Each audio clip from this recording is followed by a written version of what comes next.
Салам жегалы жағдай бластер про достар, бүгін бізде обзорда 3 нәрсе бар. Оның біреу бізде мышка, коврик және де клавиатура бар. Мышкадан бастаймыз. Так, все достар, қараңдар. Бізде мышка HyperX-тікі, Fullfire Surge дейтін. Одан кейін бізде клавиатура бар. Ой, ё-моё. Короче, қараңдар, Apple, короче, Allo Origins дейтін клавиатура, вообще жестко. Қазір барын ашатын боламыз. И достар, бізде коврик бар. Коврикті қараңыздар. Ең топовый коврик, короче. Жан-жағында светі жанады, RGB. Бір ай бұрын шыққан коврик, короче. Қазір ашатын боламыз. Давайте бірінші мышкадан бастаймыз. Так, ялас. Короче, мынандай жердің барлығын ашылған, қайдан көріне ма? Дейміз. Қазір енді ашатын боламыз. Так, етеміз да. Дейміз. Жаңасылайық. Емайдан қалайша деймін. Так.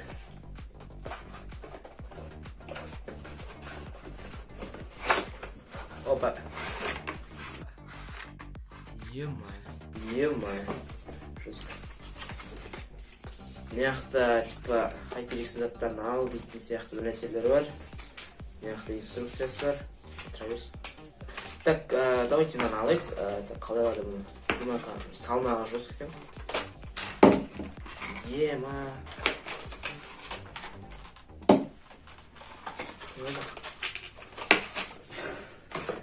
Короче, қараңдар достар, мышка мынандай. Құттай екен екіден кейін.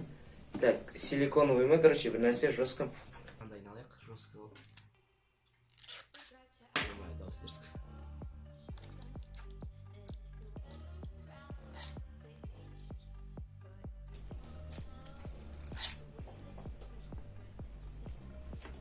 Короче, астындағысын алып жүрек деріс қалып. Все, енді HyperX мышқасы менікі. Мыняқта DPI-ны ауыстыруға болады, және де мына жерінде подсветкасы бар. Подсветканы программа арқылы істеуге болады. Провода достар мынандай, короче, жіп сияқты типа материалдар жасалған, жестко, кішкене қысқалау екен. Әдемі. Короче, қазір енді келесі клавиатураны ашық. Ема достар, аппор слишком. Так, мына жағында мынандайлар бар, қазір ашатын боламыз. Так, етеміз.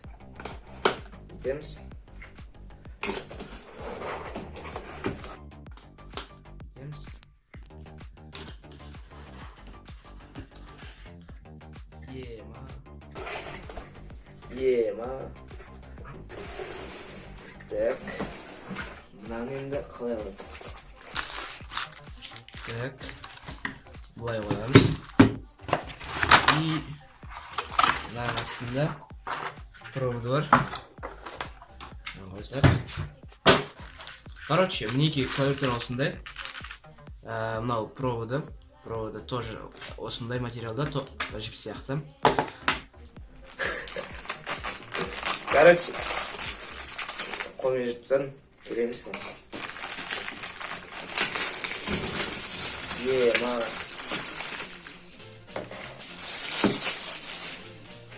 Лазер жоқ.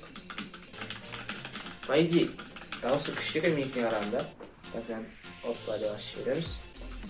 Так, достар, бұл бізде красный свечида, яғни HyperX официально өздері шығарған свечи, короче.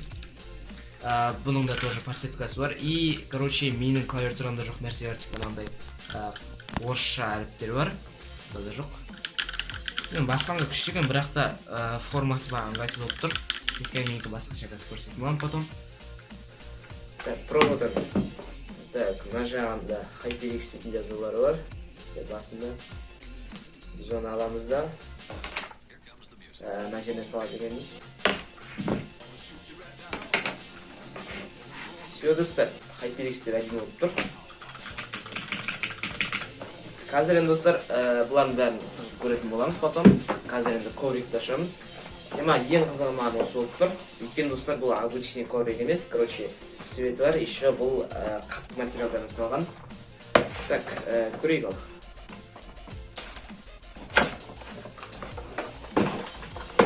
Бұлай ашайын. Так, ал коврик бетінде тұратын шығар деген ойдамын. ема үлкен ғой мынау.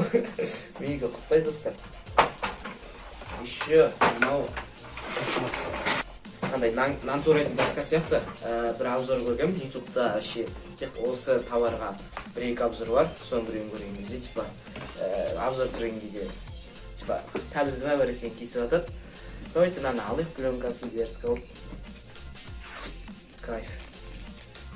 Короче, мысалы мышканы аламыз. Айде, ыңғайлы достар. Кәм кішірек тұр. Так, басқа маяқта провода дәл сондай. Проводы бар. Так, мынандай бар екен, мынаны алсақ. В общем-то, достар, мінекей осындай нәрсе. Мына жерінде HyperX деген эмблемасы бар. Маяқта мына жерінде бар. Клавиатурада достар бізде мынандай жерінде бар. Қазір достар, біз қазір осының бәрін компьютерді жалғаймыз и қосып көретін боламыз достар. Короче, достар, менің қазір отыратын жерім примерно осылай көрінеді. Мышка мынандай, коврик мынандай, клавиатура мынандай и Samsung дейтін өзімнің микрофоным, наушник мынандай. Қазір бұның барлығын ауыстыратын боламыз. Дәл қазір ауыстыратынымыз мышка, коврик және де осындай менің клавиатурам. Так, достар, мінекей біздің клавиатурамыз дәл осылай болып көрінеді түндегі арта. Бұл дейтін достар, бұның цветі қара матовый. Бұны достар ұстағанда, короче, андай материалы күшті, короче, қол тайғанамайды, терлемейді, күшті өте. Маған қатты ұнады.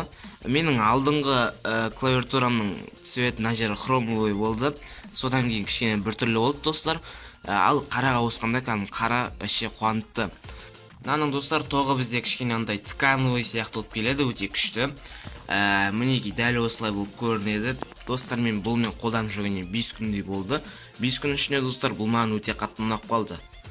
Бұл клавиатурада барлығы кәдімгі обычный клавиатура сияқты тұрады әріптері. Мысалы кейбіреулерінде басқаша болады, онда бәрі дәл сондай.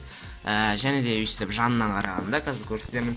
Жанынан қараған кезде осылай көрінеді. Мынандай астында подставкасы бар, 3 режимі бар. Менде үшіншісінде, яғни ең биігінде тұрады. Короче, осылай көрінеді, типа черепной сияқты ма, қалай айтылады. Ну, короче, типа мынандай болып тұратында скелетон дейма бір нәрсе дейді екен. Ал коврик пен мышкаға келетін болсақ, олар бізде осылай көрінеді. Ковриктан ең бірінші байқап қараған таңғалған жерім, ол мына жер достар, ол бізде осылай свет жанып тұрады екен. Мышка дейтін бізде керемет, кнопкаларын қараңыздар, қатты дауысты күшті басылады. Мынандай жерінде та 2 кнопкасы бар, ол менде күшті басуға болады достар. Мына жақта DPI-ді өзгертуге болады, яғни қатты, орташа, төмен деген сияқты. Оны жалпы настрой етуге болады. Мына жеріндегі цветтерін ауыстыруға болады. Қазір көрсетіп жіберейін қалай ауыстырылатын.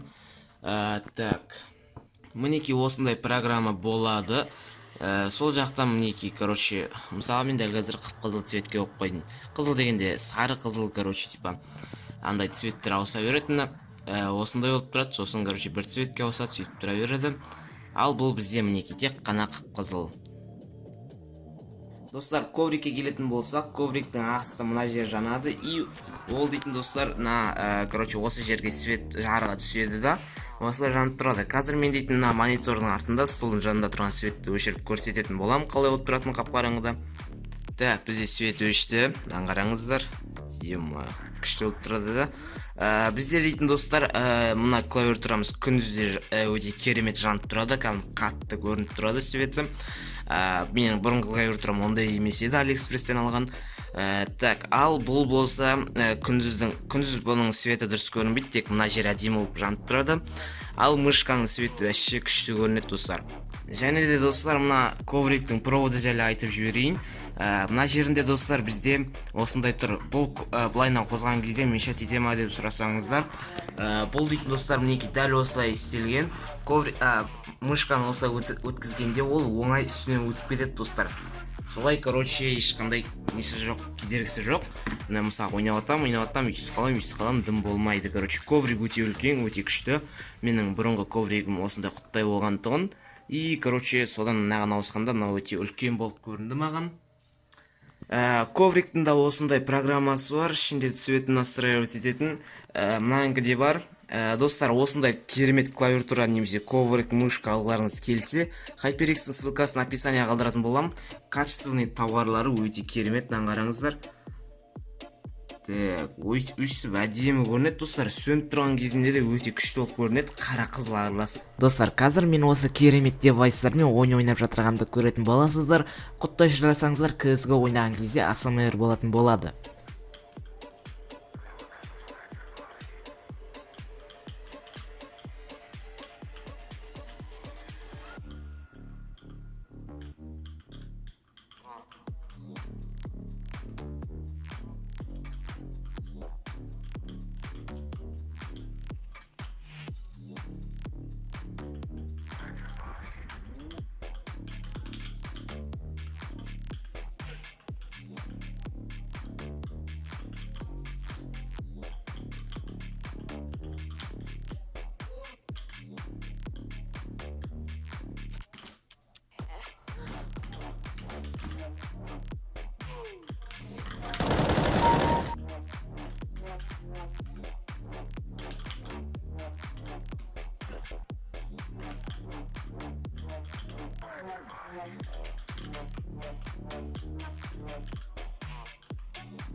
Мінекей мен монтажды бітірдім, енді соңын жазу қалды. Достар, не дейін, HyperX'ің заттары өте керемет деген. Мен дейтін 5 күннен артық қолданды, барлығы ұнады. Ойынды өте керемет тащиді болады достар. Коврик пен мышка өте күшті. Клавиатурада дауыстарын көрдіңіздер, өте керемет барлығын. Алам десеңіздер, төменде ссылка болады, сол арқылы кіріп алсаңыздар болады. Короче, совет алыңдар, өте керемет. Стоит, короче.